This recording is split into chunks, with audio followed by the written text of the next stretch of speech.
Advance data science free course day number 15 के अंदर आप सभी का स्वागत है। अभी तक अगर आपने डे 1 से लेकर डे 14 तक के लेक्चर्स नहीं देखे हैं तो लिंक आपको वीडियो के डिस्क्रिप्शन में मिल जाएगा, जाके आप उन लेक्चर्स को देख सकते हैं। आज की इस वीडियो के अंदर हम जो कि हमारा डे 15 है, इसके अंदर हम पाइथन के जो वेरिएबल्स और पाइथन के अंदर जो डेटा टाइप्स होते हैं उसके बारे में डिस्कस करने वाले हैं। तो आज की इस वीडियो को स्टार्ट करते हैं। प्रीवियस वीडियो के अंदर आप लोगों ने देखा था कि पाइथन के अंदर हम लोगों ने पाइथन का एक बेसिक इंट्रोडक्शन और कुछ बेसिक यहाँ पे जो इसके कोड वगैरह होते हैं वो हम लोगों ने यहाँ पे लिखे थे। आप यहाँ पे देख पा रहे होंगे, ये सब प्रीवियस वीडियो के अंदर हम लोगों ने देखा था। अब इसके बाद आज हम लोग जो है नेक्स्ट स्टेप की तरफ बढ़ते हैं। सबसे पहले हम लोग बात करेंगे यहाँ पे डेटा टाइप्स के बारे में। मैं यहाँ पे लिख लेता हूँ डेटा टाइप्स, ठीक है। अब देखो क्या होता है कि डिफरेंट टाइप का डेटा होता है, ठीक है। और उस डेटा को समझने के लिए हमें एक्चुअल में अपने सिस्टम को बताना पड़ेगा कि हम किस टाइप का डेटा जो है वो यूज़ कर रहे हैं, ताकि वो उस पर कोई भी ऑपरेशन या कैलकुलेशन जो है वो परफॉर्म कर सके। अब जैसे एक एग्जांपल से लेते हैं, जैसे मैंने यहाँ पे डेटा टाइप्स लिखा, ठीक है, ये टेक्स्ट के अंदर लिखा। ऐसे अगर मैं यहाँ पे लिखता हूँ 1 2 3, तो आप देखोगे कि ये डेटा टाइप जो है, ये वाला जो डेटा है वो डिफरेंट टाइप का डेटा है, और 1 2 3 जो है वो डिफरेंट टाइप का डेटा है। तो मान लो अगर मैं इससे बोलने लग जाऊँ कि ये जो डेटा टाइप मैंने लिखा है और इसको 1 2 3 के साथ में इसको ऐड कर दो, तो क्या ये इसको ऐड कर पाएगा? नहीं ऐड कर पाएगा, क्योंकि हमारा जो सिस्टम है इस वाले डेटा को डिफरेंट डेटा कंसिडर कर रहा है और इस वाले डेटा को वो डिफरेंट डेटा जो है वो कंसिडर जो है वो कर रहा है, और जबकि डेटा डिफरेंट है भी। अब मान लो मैं इसके अंदर कुछ और कर देता हूँ, जैसे मैंने यहाँ पे 123.1 लिख दिया, तो अब देखो डेटा और फिर से थोड़ा सा डिफरेंट जो है यहाँ पे हो चुका है। तो ऐसे ही क्या होता है कि डेटा टाइप्स समझना बहुत ज़्यादा इंपॉर्टेंट होता है। अगर आप कोई भी प्रोग्रामिंग लैंग्वेज अगर आप स्टार्ट कर रहे हैं तो आपको डेटा टाइप्स के बारे में जो है काफ़ी अच्छे से पता होना चाहिए। डेटा टाइप्स हम लोगों ने एसक्यूएल के अंदर भी डिस्कस किया था, तो जहाँ पे भी आप कोडिंग की बात आती है, आपको कुछ कोड लिखने होते हैं, वहाँ पे डेटा टाइप्स आपको समझना सबसे ज़्यादा ज़रूरी है। तो देखो, सबसे पहला जो डेटा टाइप्स होता है वो होता है इंटीजर, जिसको INT के नाम से इसको रिप्रेजेंट किया जाता है। यहाँ पे देखो मैंने INT लिखा, तो इंटीजर सबसे फर्स्ट टाइप डेटा टाइप्स होता है। जितनी भी होल वैल्यूज़ हम लोग लिखते हैं, जैसे मैंने 1 लिखा, 2 लिखा, 3 लिखा, ठीक है, या मैंने 34 लिखा, या मैंने 6 7 8 लिखा, या मैंने -25 लिखा, जितनी भी होल वैल्यूज़ होती है, मतलब विदाउट डेसिमल, जो भी आप न्यूमेरिकल वैल्यू लिखोगे वो सारी की सारी इंटीजर के अंदर जो है वो कंसीडर जो है वो की जाती है। तो आपको इंटीजर का कॉन्सेप्ट समझ आ गया। तो मान लो जैसे यहाँ पे मैंने वैल्यू लिखी हुई है 1 2 3 और 123.1, तो इसमें से अगर आपसे कोई पूछे कि इसमें से इंटीजर जो है वो कौन सा है, सो यहाँ पे आपको पता होना चाहिए कि 1 2 3 इज़ द इंटीजर, ठीक है। हम आगे इसको देखेंगे भी कि ये कैसे जो है आप पता कर सकते हैं कि कोई भी अगर वैल्यू लिखी हुई है कि उसका कौन सा डेटा टाइप्स है। इसके बाद हमारा नेक्स्ट जो डेटा टाइप्स होता है वो होता है फ्लोट, ठीक है। ये हमारा फ्लोट डेटा टाइप्स होता है, इंटीजर की तरह ही होता है, बस इसके अंदर क्या होता है कि डेसिमल वैल्यूज़ होती हैं। जैसे मैंने यहाँ पे 123.1 लिखा, ठीक है, 2.20 मैंने यहाँ पे लिखा, 34.79 मैंने यहाँ पे लिखा। तो इस तरह की जो भी डेसिमल के अंदर जो वैल्यूज़ होती हैं वो सारी की सारी हमारी फ्लोट के अंदर कंसीडर की जाती है। तो इंटीजर के अंदर सारी की सारी मेरी होल वैल्यूज़ आएंगी और फ्लोट के अंदर मेरी सारी डेसिमल वैल्यूज़ आएंगी। इसके बाद नेक्स्ट मेरा आता है स्ट्रिंग, इसको STR बेसिकली बोला जाता है। जितनी भी टेक्स्ट टाइप डेटा टाइप्स होता है वो सारा का सारा स्ट्रिंग के अंदर आता है, और इसको इन्वर्टेड कोमा या डबल इन्वर्टेड कोमा के अंदर लिखा जाता है। जैसे मैंने यहाँ पे लिखा अमित, ठीक है, तो यहाँ पे ये जो मैंने नाम लिखा है यहाँ पे अमित कटारिया, ये क्या हो गया? टेक्स्ट है, टेक्स्ट की फॉर्म के अंदर ये है, और टेक्स्ट के अंदर जो भी डेटा होता है वो क्या होता है यहाँ पे स्ट्रिंग के अंदर जो है वो आता है। अब जैसे मैं कुछ भी लिख लेता हूँ, मैंने यहाँ पे डबल इन्वर्टेड कोमा के अंदर XYZ लिखा, तो ये हमारे यहाँ पे क्या हो गया? टेक्स्ट वैल्यूज़ होगी जिसको स्ट्रिंग कंसीडर करता है ये, ठीक है। तो अब पाइथन इसको जो समझ रहा है वो क्या समझ रहा है इस डेटा टाइप्स को? वो इस डेटा टाइप्स को जो है स्ट्रिंग कंसीडर करके इस पे जो भी ऑपरेशन उसको परफॉर्म करना है वो परफॉर्म करेगा। तो 3 सबसे ज़्यादा इंपॉर्टेंट डेटा टाइप्स होते हैं और सबसे ज़्यादा यूज़ भी यही होते हैं। एक इंटीजर होता है, एक फ्लोट होता है, तीसरा होता है आपका स्ट्रिंग। इसके बाद नेक्स्ट डेटा टाइप की बात करते हैं हम लोग। इसके बाद नेक्स्ट हमारा आता है बूलियन डेटा टाइप, ठीक है ना, इसको BOOL इसको जो है लिखा जाता है, क्लियर। अब इसके अंदर क्या होता है कि ये ना ट्रू और फॉल्स, ठीक है, या तो ट्रू देगा रिजल्ट में या फॉल्स रिजल्ट देगा, ठीक है। सो किसी भी कंडीशन को जस्टिफाई करने के लिए, किसी भी कंडीशन का जो आउटपुट है वो ट्रू है या फॉल्स है, वो सारी चीज़ें चेक करने के लिए हम लोग जो है बूलियन टाइप डेटा टाइप्स का जो है वो यूज़ करते हैं। ये ना आपको हमेशा आउटपुट जो देगा वो या तो ट्रू में देगा या फिर फॉल्स के अंदर देगा। तो इस तरीके से ये आपको आउटपुट जो है वो प्रोवाइड करता है, तो ट्रू आपको रिजल्ट देगा या फिर आपको फॉल्स डेटा टाइप देगा। ये थे टोटल 4 कॉमन डेटा टाइप्स जो कि अक्सर यूज होते हैं।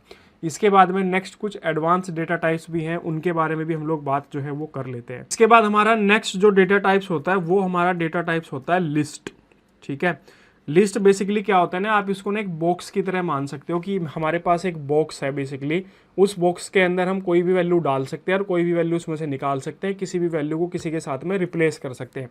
अब जैसे यहाँ पे मैंने 1 लिखा, उसके बाद मैंने यहाँ पे कोमा दिया, कोमा देने के बाद में मैंने यहाँ पे स्ट्रिंग फंक्शन दिया, उसके बाद फिर मैंने यहाँ पे कोमा दिया, तो 1 2 3 1.23 इस तरीके से, और आप यहाँ पे मैंने इसको ब्रैकेट जो है यहाँ पे क्लोज कर दिया। तो लिस्ट के अंदर क्या होता है बेसिकली, लिस्ट ना फ्लेक्सिबल होता है। क्लियर। अब जैसे यहाँ पे हमारे पास मैंने यहाँ पे 1 लिखा, ठीक है, तो मैं 1 को रिप्लेस करके यहाँ पे कोई भी दूसरी वैल्यू भी यहाँ पे ला सकता हूँ। ठीक है, ऐसे मैंने यहाँ पे डेटा लिखा, तो डेटा के अंदर मैं कोई भी वैल्यू डिफरेंट टाइप की वैल्यू उसको हटा के लगाना चाहूँ तो मैं वो लगा सकता हूँ।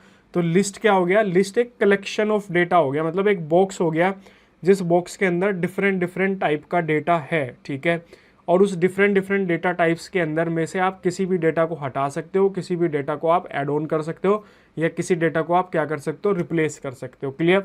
सो अब देखो यहाँ पे इस ब्रैकेट के अंदर आपको ना मैंने 3 अलग अलग डेटा टाइप्स लिखे। फर्स्ट अगर आप देखोगे तो मेरा इंटीजर डेटा टाइप्स है, यहाँ पे अगर आप देखोगे तो ये मेरा स्ट्रिंग डेटा टाइप्स है, और लास्ट में अगर आप देखोगे तो ये मेरा फ्लोट जो है वो डेटा टाइप्स है। सो लिस्ट का कॉन्सेप्ट आपको समझ में आएगा कि लिस्ट के अंदर क्या होता है कि एक कलेक्शन बॉक्स होता है, या डेटा बॉक्स आप उसको बोल लीजिए, जिसके अंदर डिफरेंट टाइप का डेटा हम स्टोर जो है वो कर सकते हैं। इसके बाद नेक्स्ट जो मेरा आता है वो आता है ट्यूपल्स, TUPLE। ठीक है, ट्यूपल के अंदर क्या होता है कि स्मॉल ब्रैकेट के अंदर जो है वो डेटा आता है इस तरीके से। यहाँ पे स्मॉल ब्रैकेट स्टार्ट कर लेते हैं 1 कोमा, सेम ही चीज़ लिख लेते हैं यहाँ पे डेटा। क्लियर। और यहाँ पे 1.23 इस तरीके से, और ब्रैकेट जो है वो क्लोज हो जाएगा। तो ट्यूपल्स के अंदर क्या होता है, ये लिस्ट की तरह ही होता है, कलेक्शन ऑफ डेटा इसके अंदर होता है, लेकिन ये ना फ्लेक्सिबल नहीं होता है। मतलब अगर आपने एक बार इसमें कोई भी डेटा स्टोर कर दिया तो फिर आप उस डेटा को चेंज नहीं कर सकते हैं। क्लियर। जबकि लिस्ट के अंदर क्या होता है, लिस्ट जो है ना वो फ्लेक्सिबल होता है, मतलब उसके अंदर आप क्या कर सकते हो, उसके अंदर आप डेटा को चेंज कर सकते हो, रिप्लेस कर सकते हो, डेटा ऐड ऑन कर सकते हो। लेकिन यहाँ पे ऐसा नहीं है कि जो एक बार आपने डेटा सेट क्रिएट कर दिया वही आपका डेटा सेट रहेगा। आप उस डेटा सेट को जो है क्या कर सकते हैं, उसको चेंज जो है वो नहीं कर सकते हैं। इसके बाद हमारा नेक्स्ट जो डेटा टाइप्स आता है वो आता है डिक्शनरी। ठीक है, इसको हम DICT से रिप्रेजेंट करते हैं। इसके अंदर क्या होता है कि डेटा ना हमारा पेयर की फॉर्म में होता है, मतलब उसकी एक की होगी और उसका एक वैल्यू होगा। मतलब अभी यहाँ पे आपको समझाते हैं कि जैसे नेम मेरी की हो गया और उसकी वैल्यू मैंने अमित कटारिया लिख दिया, तो ये की हो गया और वैल्यू ऐसे पेयर के अंदर इसके अंदर डेटा सेट जो है वो होता है। करली ब्रैकेट के अंदर इसको हम लोग लेते हैं। अब जैसे मैंने यहाँ पे लिखा नेम, ठीक है, मैं यहाँ पे लिख रहा हूँ नेम। क्लियर। और यहाँ पे नेम मैंने लिख दिया अमित। ठीक है, अब ऐसे मैं कोमा दूंगा, कोमा के अंदर मैंने यहाँ पे लिखा एज। ठीक है, तो एज मेरी क्या होगी, की, और जो भी एज मैं यहाँ पे लिख रहा हूँ, मान लो 35 मैंने लिखा, तो ये इसकी वैल्यू जो है वो हो गई। इस तरीके से इसके अंदर आपको डेटा जो है ना वो पेयर के अंदर इसके अंदर डेटा जो है वो आपको मिलेगा। तो मतलब एक की होती है और उस की के साथ में एक जो है क्या होती है, उसके अंदर वैल्यू होती है। इसके बाद एक नेक्स्ट डेटा टाइप्स होता है जिसको बोलते हैं सेट। ठीक है, सेट भी करली ब्रैकेट के अंदर होता है। इसके अंदर क्या होता है कि यूनिक वैल्यूज़ ही स्टोर होती है। ठीक है, इसके अंदर क्या होता है, यूनिक वैल्यूज़ ही स्टोर होती है। सो अगर आप कोई भी वैल्यू रिपीट हो रही है, डुप्लीकेट वैल्यू हो रही है, तो उस डुप्लीकेट वैल्यू को वो क्या कर देता है, रिमूव कर देता है। तो यहाँ पे अगर आपको कोई एक ऐसा डेटा सेट तैयार करना है जिसके अंदर आपको सिर्फ यूनिक वैल्यूज़ ही लेनी है, तो आप उसको सेट के अंदर जो है वो डेटा सेट तैयार करिए। इस तरीके से आप यहाँ पे कर सकते हो। तो टोटल 8 डेटा टाइप्स आपको यहाँ पे समझ में आ गए होंगे। एक बार इनका थोड़ा सा रिवीजन मैं करा देता हूँ। सबसे पहले हमारा डेटा टाइप्स था इंटीजर, जिसके अंदर न्यूमेरिकल वैल्यू स्टोर होती है। न्यूमेरिकल वैल्यू के अंदर भी कौन सी, होल वैल्यूज जो होती हैं जिसमें डेसिमल नहीं होता है, जैसे 1 2 3, चाहे वो पॉजिटिव हो या नेगेटिव हो, उससे कोई फर्क नहीं पड़ता है। इसके बाद नेक्स्ट था हमारा float data types. Float data types के अंदर हमारी सारी की सारी डेसिमल वैल्यूज़ जो हैं वो स्टोर होती हैं। क्लियर हुआ। इसके बाद नेक्स्ट था हमारा स्ट्रिंग। जितनी भी टेक्स्ट वैल्यूज़ होती हैं वो सारी की सारी स्ट्रिंग के अंदर स्टोर होती है, और स्ट्रिंग को हमेशा हम ऐसे मतलब नहीं लिख सकते हैं, उसके लिए हमें इसको या तो डबल इन्वर्टेड कोमा में लिखना पड़ेगा या फिर सिंगल इन्वर्टेड कोमा के अंदर लिखना पड़ेगा। इसके बाद नेक्स्ट डेटा टाइप्स था हमारा बुलियन डेटा टाइप्स। बुलियन के अंदर क्या होता है एक्चुअल में कि या तो आउटपुट हमें ट्रू में मिलेगा या फिर फॉल्स के अंदर मिलेगा। तो किसी कंडीशन को जस्टिफाई करने के लिए कि वो सही है गलत है, हम यहाँ पे इस तरह के डेटा टाइप्स का यूज़ करते हैं। उसके बाद नेक्स्ट था लिस्ट। जब हमारे पास कलेक्शन ऑफ डेटा होता है और उसे हमें एक ही मान लो एक ही बॉक्स के अंदर उसको रखना है तो हम लिस्ट जो है वो बनाते हैं। लिस्ट में क्या होता है, लिस्ट फ्लेक्सिबल होती है, डेटा हटा सकते हैं, डेटा ऐड कर सकते हैं, डेटा को रिप्लेस कर सकते हैं, तो ये सारी चीज़ें इसके अंदर की जा सकती है। नेक्स्ट होता है टुपल। टुपल जो है वो लिस्ट का ही दूसरा फॉर्म होता है, उसी तरीके से काम करता है, बट डिफरेंस क्या होता है कि टुपल्स के अंदर हम लोग डेटा को चेंज नहीं कर सकते हैं, लिस्ट के अंदर जो हम कर सकते थे।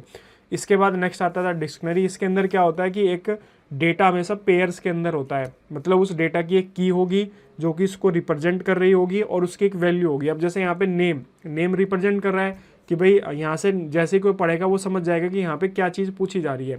फिर उसके बाद आगे नाम लिख दिया, ऐसे फिर एज लिखा, उसके आगे उसकी वैल्यू लिख दिया, तो ये इसके अंदर आता है। लास्ट हमारा था सेट्स। तो जब हमें यूनिक डेटा सेट तैयार करना है तो उस केस के अंदर हम लोग क्या तैयार करेंगे, उस केस के अंदर हम लोग जो है सेट्स का यूज़ करते हैं जहाँ पे न्यूमेरिकल वैल्यूज जो है वो होती है। तो डेटा टाइप्स आपको समझ में आ गए होंगे। अब इसके बाद हम लोग जो है वो नेक्स्ट स्टार्ट करते हैं वेरिएबल्स। अब देखो वेरिएबल्स क्या होते हैं। बेसिकली आप वेरिएबल को इस तरीके से मान सकते हो कि एक बॉक्स है और उस बॉक्स के अंदर जब हम कोई भी डेटा स्टोर कर रहे हैं, ठीक है, तो वो हमारा जो बॉक्स हो गया ना वो क्या हो गया, वेरिएबल हो गया। और उस वेरिएबल के अंदर हम लोगों ने एक डेटा जो है वो क्या करा, स्टोर किया। जैसे ऊपर मैंने आपको कुछ एग्जांपल दिखाए थे, जैसे यहाँ पे मैंने ए लिखा हुआ है, ठीक है, और ए इक्वल टू 3 मैंने इसको असाइन कर दिया, तो ए मेरा क्या हो गया, वेरिएबल हो गया, ठीक है। और उस वेरिएबल के अंदर मैंने क्या अपॉइंट कर दिया, मतलब क्या वैल्यू जो है उसके अंदर स्टोर करा दी, मैंने 3 करा दी। ऐसे ही बी मेरा एक वेरिएबल हो गया, ठीक है। इस वेरिएबल के अंदर मैंने यहाँ पे क्या किया, इसके अंदर मैंने 5 वैल्यू स्टोर करा दी। इसके बाद मैंने फिर सम के नाम से एक और वेरिएबल बनाया, ठीक है। उसके अंदर मैंने क्या वैल्यू असाइन करी कि भाई ए और प्लस बी दोनों को जो है वो क्या कर दो, सेव प्लस कर दो, तो वो हमारे सम के अंदर हो गया। देखो क्या होता है कि डेटा जो भी हो रहा है, कोई भी डेटा अगर हम यहाँ पे दे रहे हैं इनपुट, वो कहीं ना कहीं जाके स्टोर हो रहा है, ठीक है। तो वो जो स्टोर हो रहा है जिस वैल्यू से, वही वेरिएबल जो है वो उसको कहते हैं हम लोग। आई थिंक आपको वेरिएबल का जो कॉन्सेप्ट है वो समझ में आ गया होगा।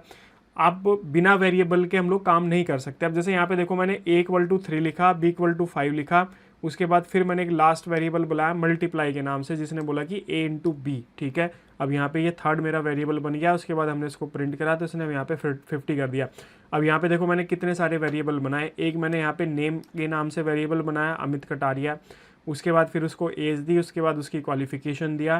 तो यहाँ पे देखो 3 अलग अलग वेरिएबल्स जो है यहाँ पे हम लोगों ने बनाए। पाइथन के अंदर 2 टाइप के वेरिएबल्स होते हैं। पहले वे वेरिएबल्स होते हैं जिनको हम चेंज नहीं कर सकते हैं, जिनको इनम्यूटेबल वेरिएबल्स बोलते हैं। दूसरे वेरिएबल्स वे होते हैं जिनको हम चेंज कर सकते हैं, जिनको म्यूटेबल वेरिएबल्स जो है वो बोला जाता है, ठीक है।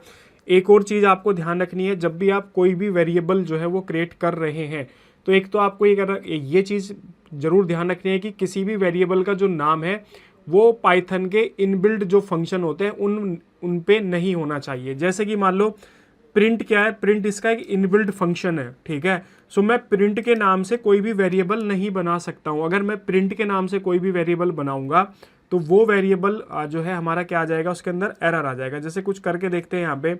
मान लो जैसे मैं यहाँ पे नीचे आता हूँ, मैंने यहाँ पे प्रिंट के नाम से एक वेरिएबल बनाया जिसमें मैंने लिखा a मल्टीप्लाई बाई b, ठीक है।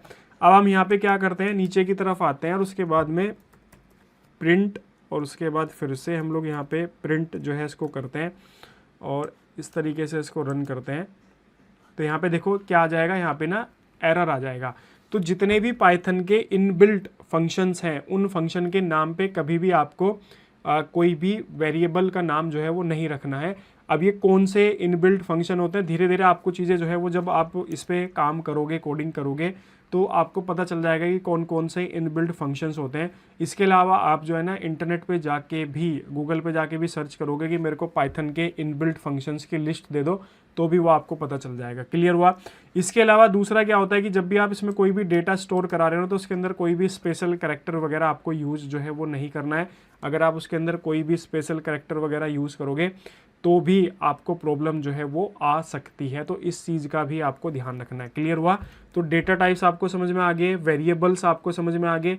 वेरिएबल्स का बस आपको अगर कुछ समझ नहीं आ रहा तो बस इतना ध्यान रखो कि पाइथन के अंदर हम जो भी डेटा स्टोर करा रहे हैं वो किसी ना किसी वेरिएबल के अंदर करा रहे हैं, बस इतना ध्यान रखो, इतने से आपका काम चल जाएगा। क्लियर हुआ? मैंने यहाँ पे 3 स्टोर किया तो वो किसके अंदर किया? ए वेरिएबल के अंदर। मैंने यहाँ पे 5 स्टोर किया, किसके अंदर किया? बी वेरिएबल के अंदर। मैं यहाँ पे ए प्लस बी स्टोर कराना चाह रहा हूँ, किसके अंदर? सम वेरिएबल के अंदर। तो डेटा को स्टोर कराने के लिए मेरे को किसी ना किसी वेरिएबल की ज़रूरत होगी या किसी न किसी बॉक्स की ज़रूरत होगी जिस बॉक्स के अंदर मैं उस डेटा को रख सकूँ, तो वही बॉक्स हमारा क्या हो जाएगा? वेरिएबल जो है वो हो जाएगा। क्लियर? नेक्स्ट देखते हैं कि अगर आपने कोई भी वेरिएबल क्रिएट किया है, उस वेरिएबल के अंदर आपने कोई भी डेटा अगर स्टोर किया तो उस डेटा का डेटा टाइप्स अगर आपको चेक करना है तो वो कैसे कर सकते हैं। सो मान लो मैंने जैसे यहाँ पे ए लिखा, ए इक्वल टू मैंने यहाँ पे 5 लिखा और मैं चेक करना चाहता हूँ कि इसका डेटा टाइप्स क्या है, तो आप सिंपल यहाँ पे प्रिंट कमांड दोगे, उसके बाद यहाँ पे टाइप लिखोगे। ठीक है, टाइप के अंदर आप जो है जो भी वेरिएबल है उसका नाम दोगे, इस तरीके से ब्रैकेट क्लोज करोगे, इसको सिलेक्ट करके यहाँ पे रन करोगे तो यहाँ पे देखो ये आपको बता देगा कि इसकी जो क्लास है वो इंटीजर क्लास है। ठीक है, अब आप ऐसे ही जो है आप यहाँ पे अगर अदर जो है वो करना चाहो, जैसे कि मैंने यहाँ पे लिखा नेम। ठीक है, मैंने यहाँ पे नेम लिखा इक्वल टू AMIT। ठीक है, अब यहाँ पे मैंने इसका जो है इसको यहाँ से, ठीक है, और यहाँ पे ए को हटा के हम इसमें यहाँ पे वेरिएबल का नाम लिख लेते हैं। ठीक है, इस तरीके से मैंने यहाँ पे लिखा। अब इसको यहाँ से सिलेक्ट करो, रन करो, तो यहाँ पे देखो इसकी क्लास जो है वो क्या कर देगा, यहाँ पे जो है वो इंटीजर क्लास जो है वो इसकी यहाँ पे वो स्ट्रिंग क्लास जो है वो इसकी बता देगा। तो इस तरीके से आप किसी भी डेटा टाइप्स के बारे में जो है वो जान सकते हैं। अभी धीरे धीरे जैसे जैसे हम आगे बढ़ेंगे तो आपको चीज़ें और ज़्यादा क्लियर जो है वो समझ में आएगी। आज की इस वीडियो का कॉन्सेप्ट जो है आपको समझ में आ गया होगा, जिसके अंदर हम लोगों ने डेटा टाइप्स और वेरिएबल के बारे में डिस्कस किया। अभी 3-4 स्टार्टिंग की जो क्लासेस होती है ना वो थोड़े से बेसिक ही क्लासेस रहती हैं, ताकि आपको जो बेसिक कॉन्सेप्ट्स हैं वो समझ में आ सके। जैसे प्रीवियस लेक्चर के अंदर हम लोगों ने पाइथन क्या है, क्या इसकी इंपॉर्टेंस है, कुछ बेसिक कोड देखे थे। इस पर्टिकुलर वीडियो के अंदर हम डेटा टाइप्स, क्योंकि मैं जब आने वाली वीडियोस के अंदर बोलूँगा कि यहाँ पे स्ट्रिंग यूज़ कर रहा हूँ, यहाँ पे फ्लोट यूज़ कर रहा हूँ, तो आपको पहले से पता होना चाहिए कि स्ट्रिंग का मतलब क्या होता है, फ्लोट का मतलब क्या होता है, इंटीजर का मतलब क्या होता है। क्लियर? मैं वेरिएबल्स की बात करूंगा तो आपको पता होना चाहिए कि भाई वेरिएबल्स जो है वो क्या होते हैं। तो इसलिए स्टार्टिंग की कुछ वीडियोस के अंदर इसी तरीके से बेसिक पार्ट कवर होगा, देन धीरे धीरे फिर हम जब एडवांस लेवल की तरफ बढ़ेंगे तब आपको चीज़ें और ज़्यादा क्लियरिटी के साथ में जो है वो समझ में आएगी। प्रीवियस लेक्चर्स नहीं देखे हैं तो लिंक वीडियो के डिस्क्रिप्शन में या फिर प्लेलिस्ट वाले सेक्शन में भी आप जाके चैनल पे वहाँ पे भी डेटा साइंस वाले कोर्स की जो वीडियोज़ हैं उनको एक्सेस कर सकते हैं। बाकी इस वीडियो से रिलेटेड कोई डाउट है, कन्फ्यूजन है, कमेंट सेक्शन में कमेंट करना, मैं आपको रिप्लाई करूँगा। इसके अलावा वीडियो अगर अच्छी लगी हो तो लाइक करिएगा, शेयर करिएगा और चैनल को सब्सक्राइब करना बिल्कुल भी मत भूलिएगा। मिलते हैं आपसे नेक्स्ट वीडियो के अंदर। Okay, thank you.